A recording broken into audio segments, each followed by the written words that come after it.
Hi hello friends, இன்றைக்கி masala tea with மிளகாய் பஜ்ஜி எங்கள் ஸ்டைலில் எப்படி செய்யலான்னு தான் பார்க்க போகிறோம்.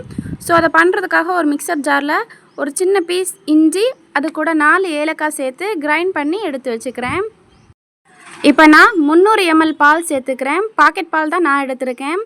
அது உங்கள் சாய்ஸ் தான். இது கூட 1.5 கிளாஸ் தண்ணி சேர்த்து ஸ்டவ் ஆன் பண்ணி வச்சுக்கலாம்.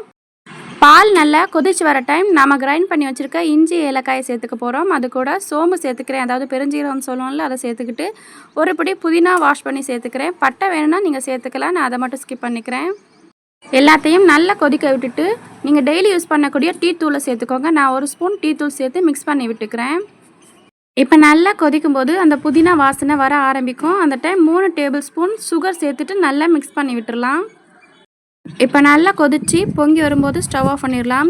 ஒரு ஸ்ட்ரைனர் எடுத்து ஃபில்ட்ரு பண்ணி எடுத்துட்டோம்னா மசாலா டீ ரெடி.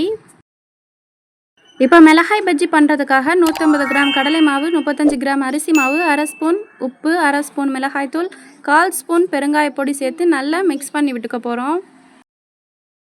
நல்லா மிக்ஸ் பண்ணி விட்ட பிறகு 1 கிளாஸ் தண்ணியை கொஞ்சம் கொஞ்சமாக சேர்த்துக்க போகிறேன்.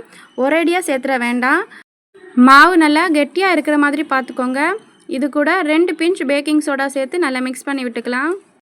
இப்போது மிளகாயை பாதியாக கட் பண்ணி மாவில் நல்லா டிப் பண்ணி மிளகாயோட எல்லா சைடும் மாவு ஸ்ப்ரெட் பண்ணி சூடான எண்ணெயில் மீடியம் ஃப்ளேமில் வச்சு பொரித்து எடுத்தோம் அப்படின்னா இந்த ரெய்னி சீசனுக்கு சூடாக சாப்பிடக்கூடிய மிளகாய் bajji masala tea ready. Try பண்ணிவிட்டு மறக்காமல் சப்ஸ்கிரைப் பண்ணிக்கோங்க. இன்னும் ஒரு வீடியோவில் மீண்டும் சந்திக்கலாம்.